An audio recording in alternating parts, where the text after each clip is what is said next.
equal to lambda v, right? This is the question. Okay, so now let's answer it in many different ways. So what can I say about this? If this happens, then AV minus lambda v is 0, right? This is true, right? I can also write this as, if I take v common, it will be a minus lambda times identity v should be equal to 0. So what does this mean? So if I call this matrix as a lambda, right? So a lambda v is 0. That's what I'm asking, right? So what does that mean? What can you say about the rank of a lambda? Can it be full rank? No, right? It cannot be full rank. So what is the implication of that? Okay, something that I haven't taught. What can you say about the determinant of that matrix? Huh? Determinant should be 0, right? So determinant of a minus lambda I should be equal to 0, right? Do you agree? So that means this gives me a way of finding a lambda at least, right? So I can find lambda by this equation, right? So I can, this will be a polynomial in lambda, right? So if you look at a minus lambda I, it will be like all the diagonals will be shifted by, it will get subtracted by lambda, and you have that matrix and you have finding the determinant. So it will be a polynomial in lambda, right? It's a polynomial equation, and you get it to 0 and find the solution of a polynomial. So when can you have a solution for a polynomial? Is it guaranteed all the time? See, this is a practical problem, right? So I want to find a v equal to lambda v because I want to solve some linear equation, right?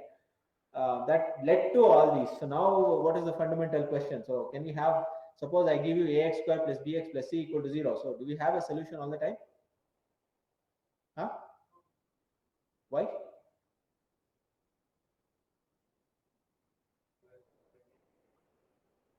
Well, it depends, right?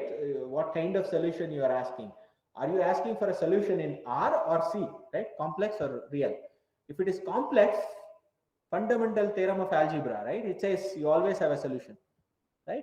Although the proof is analysis based, not algebra based, but that's a very interesting thing. Fundamental theorem of algebra has a proof in calculus. Okay, anyway, so you always have a solution in C, but what is it that we need? Well, let's say we need a solution in real, right? So that's a fundamental question that you will ask here. So when will you have a solution that is real, right? When can we have a real lambda as a solution, right? It is another question, right?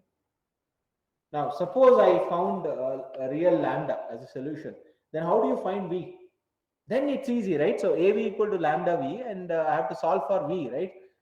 In other words, I have to solve for this equation. I know lambda.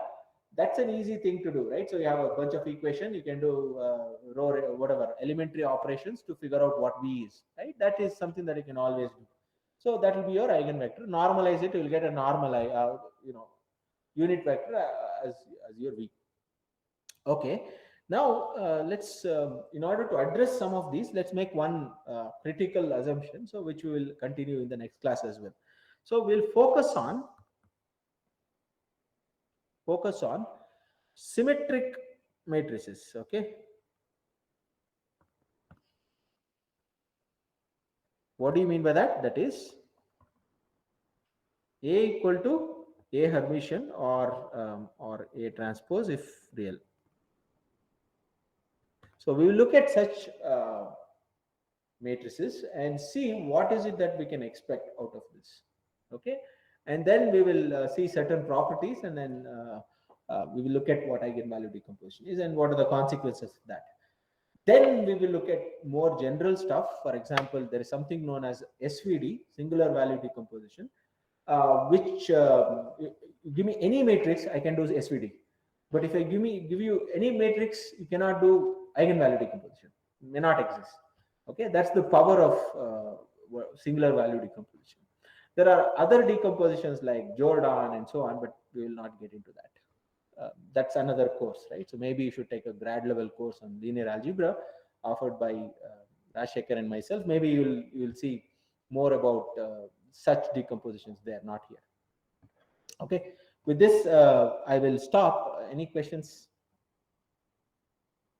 Okay, so this week we will sort of complete the linear algebra aspect of data analysis, but whatever is required for data analysis, and then we will move on to optimization. Okay, so we will also give a few homework problem relating some of the things that you have studied to data analysis, but otherwise we will conclude this week. Any questions? And reminder on quiz. So be prepared. Whatever I'm going to cover till Friday, it will be there for your quiz, right? Go through the notes. Okay. Any questions? If not, we will stop here.